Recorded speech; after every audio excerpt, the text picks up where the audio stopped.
Assembling your Regency mat transport and wash cart is a quick and simple process. First, install the casters by lining up the 4 pre-drilled holes on the caster mounting plate with the matching holes on the bottom of the base carriage, and secure with bolts, lock washers, and nuts.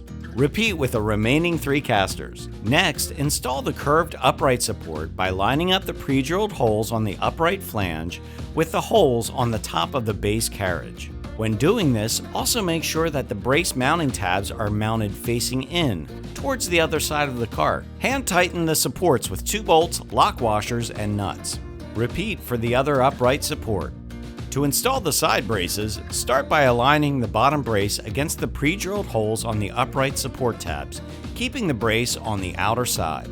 Hand tighten with bolts, lock washers, and nuts. Repeat this process for the other lower side brace and also the 2 upper side braces, ensuring that the rack pegs are angled upward. Inspect the assembled rack to ensure that the upright supports are perpendicular to the base and not leaning.